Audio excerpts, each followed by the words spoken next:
Good morning, students. How are you? I hope you are well. It's early morning. I'm a bit chilly.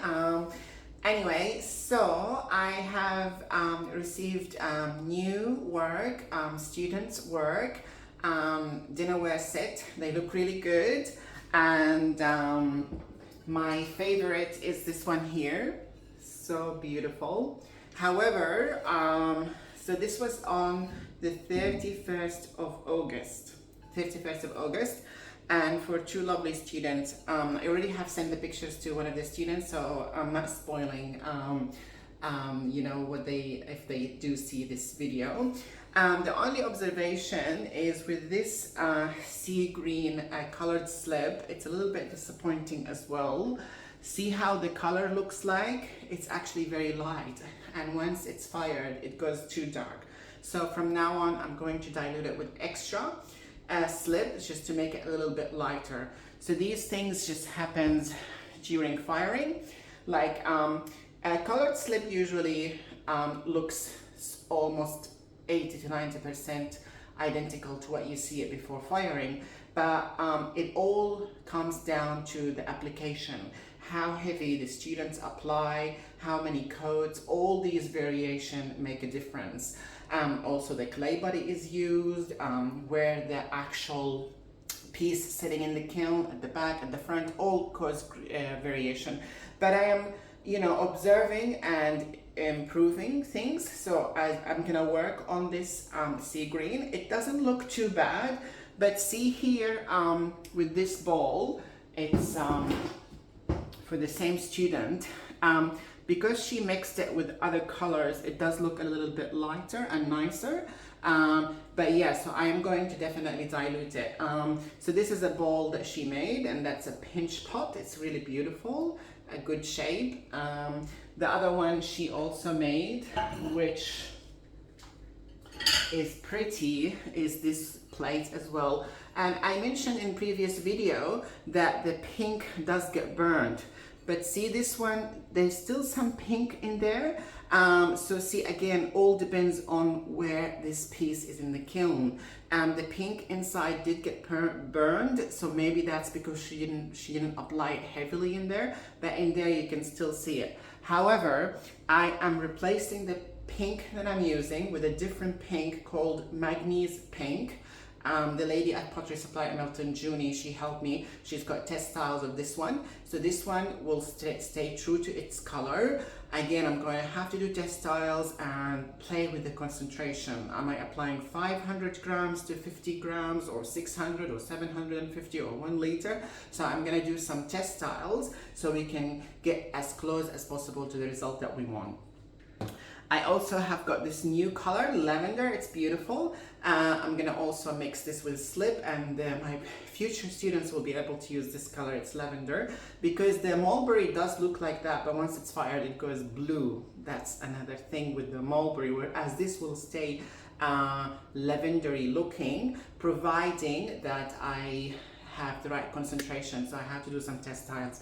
The thing is, you know, I've done pottery for 4 years. I haven't done test styles for these things because it's a new thing that I'm introducing to my students. Like other studios, they don't actually provide coloring slip to the workshops, which add a little bit to the cost, but it's a complementary thing that I would like to add to the workshop, just because to say thank you to my students for basically attending my workshop. Some other places, they just give you like a clear glaze, or they ask you to glaze it by yourself or come back to pay for the glazing. So I want to make your experience more enjoyable, because when you add color to your work, to the workshop, it becomes more enjoyable, and these students, all their creativity just comes out with colors. So this is another piece, and then this one is beautiful again, but unfortunately the pink got burned in here, and there's some pink here, and then the sea green went too dark. See how light it was supposed to be? And it went too dark. So again, I have to work on the sea green and make it a little bit lighter, but this is a beautiful piece as well. So that's all for this student. For the second student who attended the same workshop with her, She made this beautiful, beautiful plate as well. It's amazing. It's a big size, organic.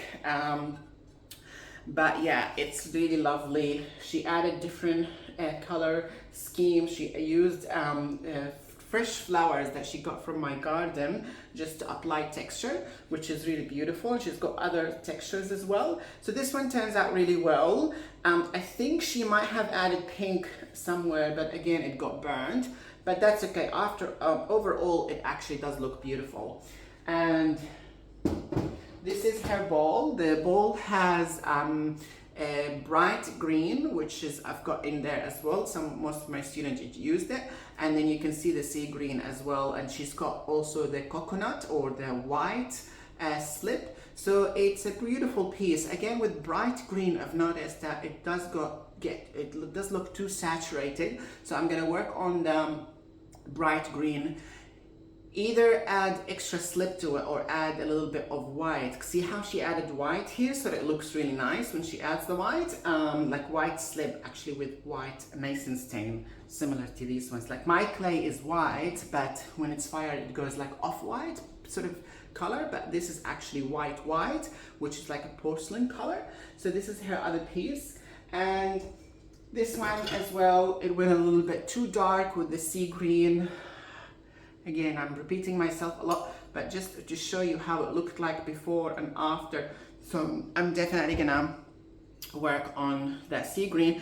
And she used ferns as well. She found it in my garden. That's a beautiful design that she made.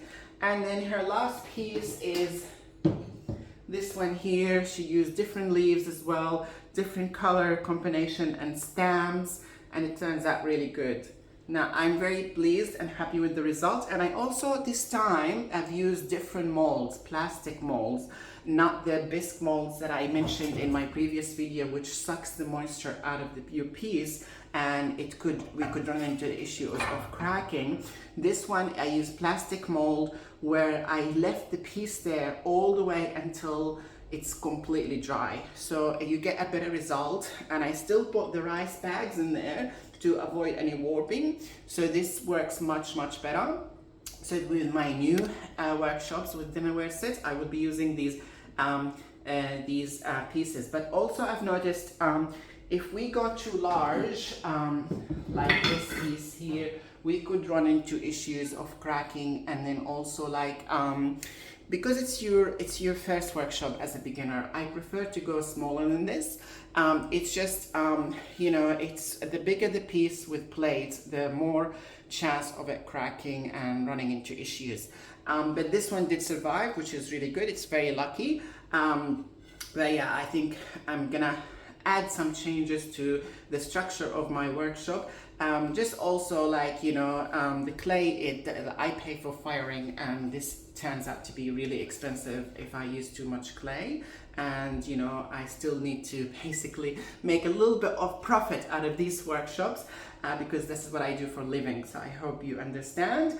But yeah, as I said, the bonus with this dinnerware set, it's for 2.5 hours, whereas other workshops might do it for less. And it's still affordable, and also I'm including the slip for you to use. And sometimes I offer my students, if they run out of time, I say to them, look, you feel free to stay back. If I don't have anything after, you feel free to stay back, use one of the other tables. If I do have another workshop after that workshop, they can sit back, use the other table, and continue working on their project. I don't want to cut them short. I don't want them to go home unhappy with their project. Anyway, I have an announcement as well. Now I'm gonna start doing the wheel throwing sessions, and I already have a booking this Friday at 9:30.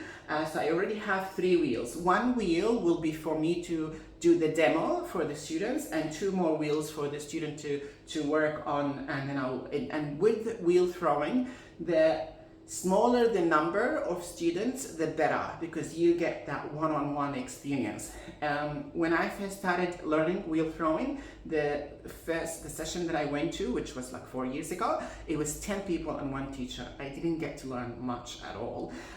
So I will be getting more wheels, but I won't go above 4 wheels. So in total, I will have 4 students, because I feel it's not fair that I have more than 4 students. They're not going to get that one-on-one experience. But yeah, feel free to join me.